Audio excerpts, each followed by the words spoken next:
And good afternoon, SNSN Radio doing another video cast with people in our community to keep you informed as what's happening in Griswold and Eastern Connecticut as far as COVID-19 and coronavirus. And I think actually they're one and the same, but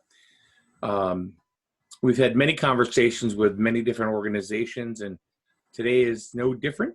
Today we have Becky Jewett. I said that right, did I? Yes, it is. Okay. From the Slater Library here in Jewett City. Becky, how you doing today? I am doing great. I'm actually in the library today on a quick little mission. I don't stay in here very long, but here I am today. Now, when you got the message that the library was going to be shut down, you know, for an indefinite period of time, what was your thought? The first thing I thought was, how is I going to meet everybody out there, and how many of them have the technology in order to keep reading with us? Mm-hmm. Because I wouldn't be able to take and hand out books to them. The patrons are the first thing on my mind. So now, how long has it been? It's been what, about 5 weeks now? We actually closed on March 17th. That was the date that we finally, that we did close up.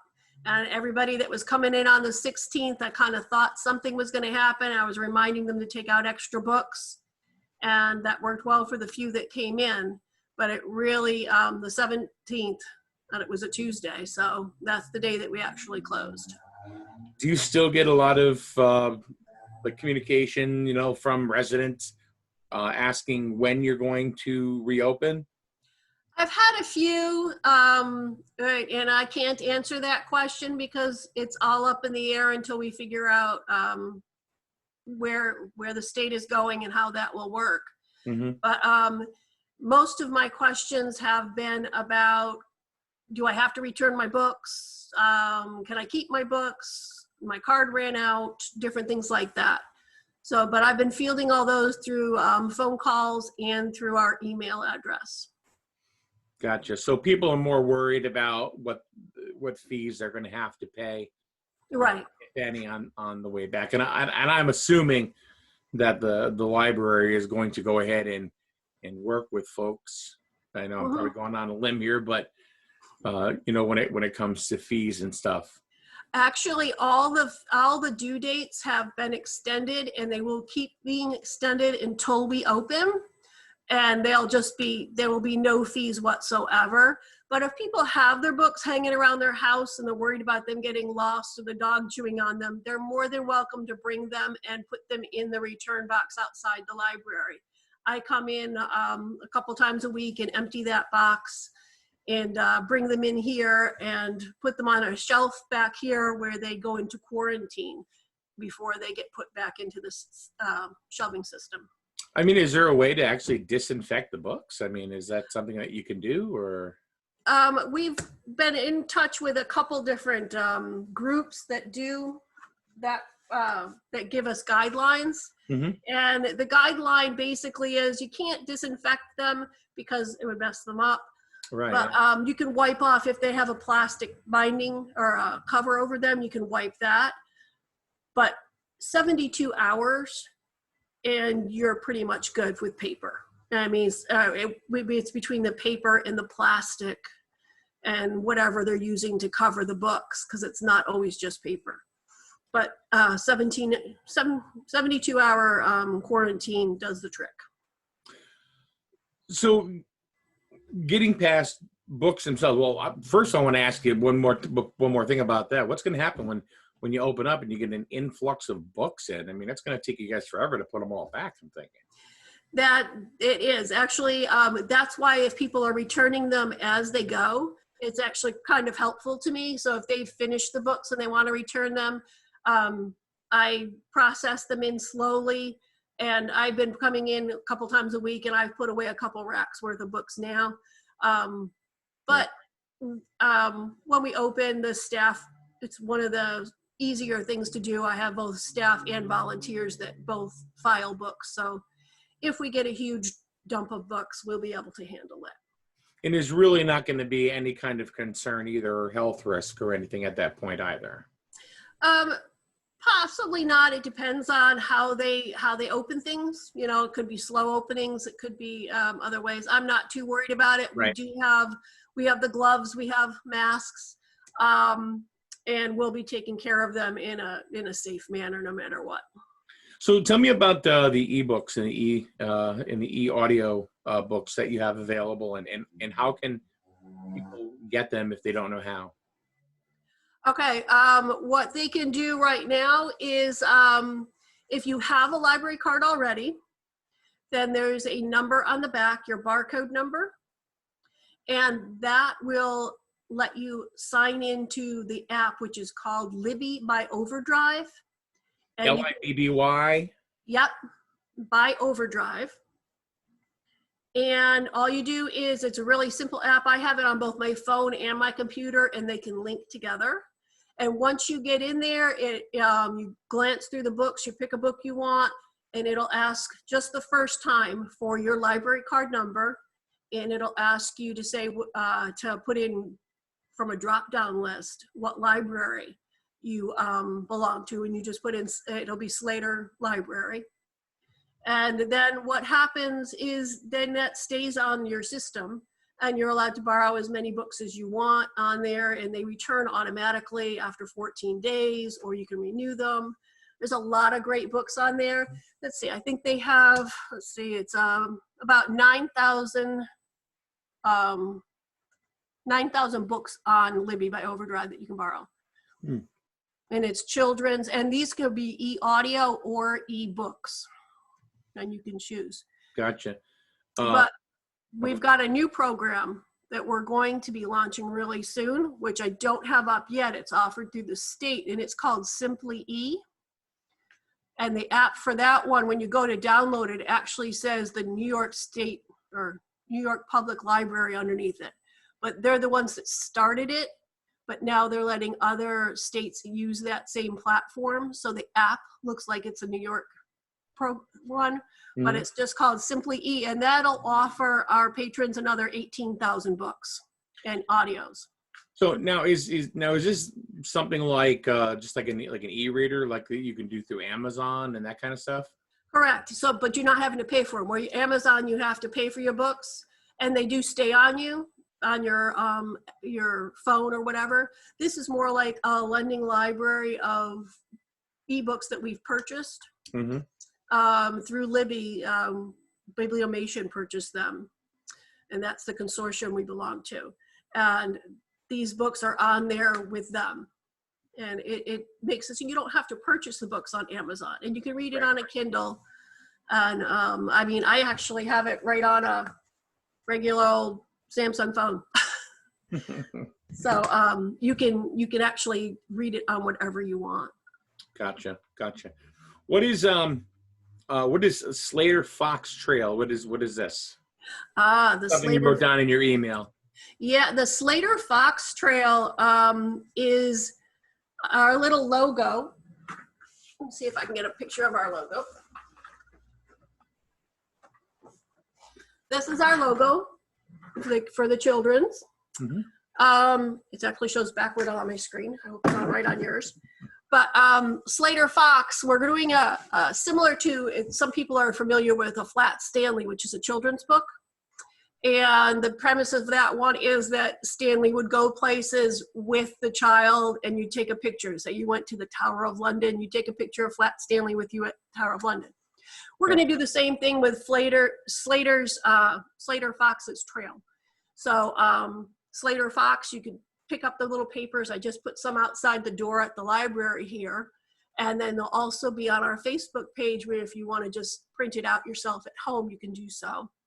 And then just the kids can post pictures of themselves playing in their backyard, or if they get to go to the park or with their dog or their animals or whatever they want to do. And then they can link it to our Facebook page. And it's just something to keep up and have fun, let the children know that the library is thinking about them. So it's basically, it's showing that Slater Fox can go anywhere. And this is how he's spending his time during the pandemic. So exactly. you had mentioned something before we started recording this about story time, or toddler story time, and some changes that are going up with that. Can you tell us about that? Okay, for Slater story time, we're going to have the toddler story time is normally here at Slater Library at 10 o'clock on Wednesday mornings. And it has a regular following of adults that bring their toddlers to it. Mm-hmm. And it's been going on for a few years. Mrs. Brown leads that. She's loved by all the children and the parents. And she is going to start doing a Zoom meeting of her story time for the toddlers. And if you want to get in on that, she's going to start at May 6th, but she's going to put out an email and put it on Facebook right now to get people signed up for it. Because in order to do a Zoom meeting, you have to have an email address that we can send something to. So what we're going to do is we're going to open it up to more people than the ones that were regularly coming.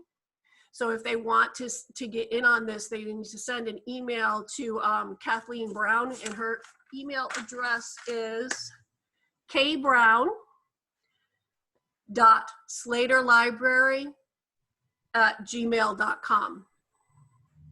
And then they can get on the story time, and she'll have a 10 o'clock morning Zoom time with the kids, and the kids know her face. So it'll be a nice thing for them to see that she is still there. Right. And still available for the story time. So it's a great opportunity for the parents to link up their children with Mrs. Brown. Now, as far as the story time is concerned, is there a maximum amount of kids that can join in on the story time? Is it limited to, say, maybe the first 25 kids or something like that? The limit would be related to the Zoom. We don't have one of those accounts that lets us have 100. So yeah, there will be a limit on how many kids can fit into the recording. I would have to talk with Kathy and see how many she sees on her account. I think the at the lowest plateau, it's 100. I think at the lowest that Zoom allows. That one shot. You mean the highest that Zoom allows? That's the lowest platform? No, that's the lowest. For example, depending if you have like the lowest membership with them, I believe it's 100. That it goes up to 250 to 500 in different plateaus. But I don't need that. Even with me here, I don't need anything like that. So I didn't know if the library. I don't know exactly, like, how many kids do you normally get with Mrs. Brown on a normal story time? Usually around 15 is what she usually gets. So if we open it up, it's not going to be a problem there. We're all new to Zoom. I mean, I've been using it for meetings, but half the time I'm just attending, not running them. Mm-hmm. So, and these meetings will actually be run by Mrs. Brown. So, I'm assuming she'll let as many as possible in there, as long as she can get their email address and get them all on email. It's rather easy to do. So right, sounds like there'll be plenty of space for just about any kid that wants to get in there. Correct. So any other safety practices or with books that like maybe we didn't cover earlier? You said 72 hours. Mm-hmm. Pretty much. The virus can stay on paper. Then after that, it's poof, gone. It's actually less on paper because something about the porousness, the way they talk about it. We have documentations. Who are we getting our stuff from? We're getting it from the Northeast Documentation Conservation Center. And they're talking about the germs. We have a whole thing about quarantine and staff safety. So we bring the books in with gloves on and masks. Then they sit in here. I actually don't touch them for a couple days because I only come in a couple days a week. So I leave them in the bins and then I process them when I come in the next time. So we're doing very safe. As for people sharing books and things like that, it doesn't stay on there that long. And other than the 72 hours, I think you're pretty safe reading your books. There is one other piece I need to let you know about, and that is our digital library cards. So if somebody does not have a library card already and they want to get in using the Libby by Overdrive app or the new Simply E that's going to be coming out in another week or so, then they can send me a email with their name, and I will give them a temporary library card. Because in order to get a real library card, you have to show your ID that you live within our area for the library, which is Griswold, Lisbon, and Jewett City. So this temporary card will be good for 3 months. And then when we reopen, if you just come in with your ID, we'll renew it and you'll keep on going. This way it gives anybody the chance to get a library card and get in on these digital books, audio, and it's great for the kids because there are children's books on there. The YA, the young adult section is really nice. A lot of good books in there. And I really want everybody to be able to get a digital library card, and then everybody should be reading. That's my theory. That's what I do 99% of the time. That's how I'm keeping sane. I read a really good book.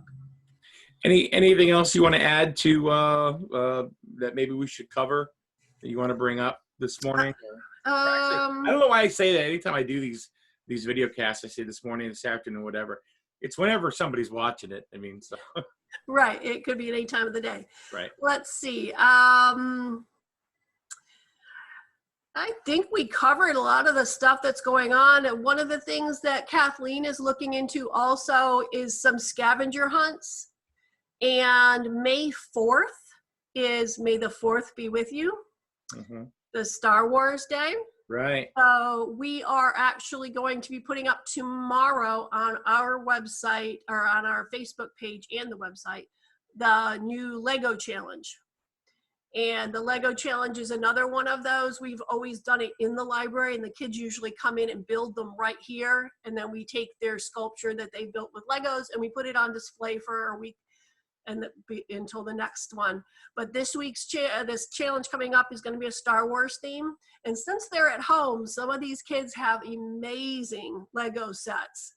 Yeah. We're expecting to see some really good posts, because what they can do with this, also with this challenge, is take a picture of their work and send it back on the Facebook page, and then Mrs. Brown posts those so you can see all the amazing pieces that we've had. We've been doing this for a couple weeks, the Lego challenge. So we're pretty excited. The Star Wars one should be pretty awesome. They should take the kids should take the Star Wars Legos and put them with the Slater Fox. Yes, that would be perfect. Then now the Slater Fox is a Jedi. Yeah, and we can put them on both sides. Exactly. Under both headings. That would be perfect. I'm trying to think of anything else that Mrs. Brown told me she was going to do. We were possibly going to have other scavenger hunt kind of pieces. And she's been posting different sites that you can go and hear the authors reading the stories for the children. Oh, very nice. So those are other things. And you got to check out our website and the Facebook page, and you'll see so much stuff that the library is still trying to do. Give us a couple of books that you're reading right now that you would recommend to somebody. Oh, now you put me on the spot. I am reading all the Jack Reacher series by Lee Child. Mm-hmm. I had never read them, but patrons were taking them out regularly. I am on book 4 of that, and it's a really good author. And another one that I read recently was Harlan Coben. These are police, military murder mysteries. Gotcha. So they're very good. So Harlan Coben is a favorite of mine as well. I can tell you a quick story. My mom we used to switch books back and forth, and I would have something she'd want to read, and my mother was a much bigger reader than I than I am, but we would still move books back and forth. And then I was at her house one day, and then she had four paperbacks up by Jerry Jenkins, and it was the Left Behind series, and it's kind of like almost like it's very religious, undertones, and I'm not really a religious guy and everything, but the story was right. I said, hey, can I borrow them? And she said, sure. So I started reading them, and I got through book number 1, and I got through book 2, and then I got through like halfway through book 3, and I was on the phone one day with my friend Casey, and I said, Casey said, have you heard of the Left Behind series? And she said, oh yeah. And she said she read them all, and I said, okay. I said, well, I'm about 75% through book number 3, and I said, there's just too much going on that it could be everything will culminate in the 4th book. And she just started chuckling, and I said, what? And she goes, oh honey, you have no idea, do you? And I said, no, what? And she goes, it's not 4 books. I said, no. She goes, no, it's 12. Oh, well, that's a short series. Some of these go around 24. All right. Well, I read them all.